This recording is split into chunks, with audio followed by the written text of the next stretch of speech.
ఎన్టీఆర్ జిల్లా గంపలగూడెం మండలం తోటమూలలో SR gardens నందు ఉమ్మడి కృష్ణా, గుంటూరు జిల్లాల పట్టభద్రుల ఎమ్మెల్సీ ఎలక్షన్స్ కు సంబంధించి గంపలగూడెం మండల విస్తృత స్థాయి సమావేశంలో ఎమ్మెల్యే కొలికపూడి శ్రీనివాసరావు మాట్లాడుతూ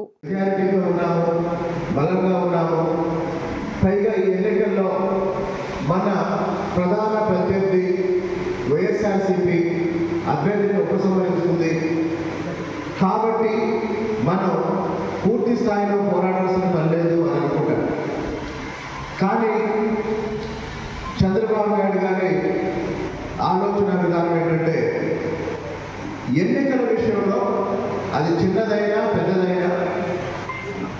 చివరి నిమిషం వరకు అంటే కౌంటింగ్ అయిపోయి ఫలితం ప్రకటించేంత వరకు కూడా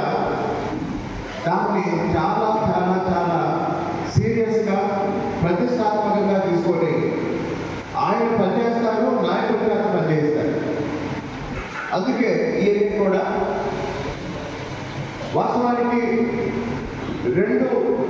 పార్టీల నుండి బలమైన అభ్యర్థులు ఉన్నప్పుడు, పోటీ హోరాహోరీగా ఉన్నప్పుడు పెద్ద పెద్ద సమావేశాలు నిర్వహించి భారీ స్థాయిలో మనం కూడా ప్రచారం చేసి ఓటర్లందరినీ కలిసే ప్రయత్నం చేస్తాం. ఇక్కడ వైసీపీ అభ్యర్థిని ఉపసంహరించుకోవడంలో వ్యూహం ఏంటంటే ఇప్పటికే 2 సార్లు శాసనమండలి సభ్యుడిగా పనిచేసిన లక్ష్మణరావు గారు మళ్ళీ యూటీఎఫ్ తరఫున ఎమ్మెల్సీ అభ్యర్థిగా పోటీ చేస్తారు కాబట్టి ముగ్గురు పోటీలో ఉంటే అది కూటమి అభ్యర్థికి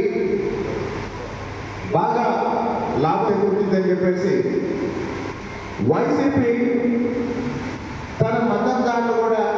లక్ష్మణరావు గారిని ఓటేసే విధంగా ఈ ఎన్నికల్లో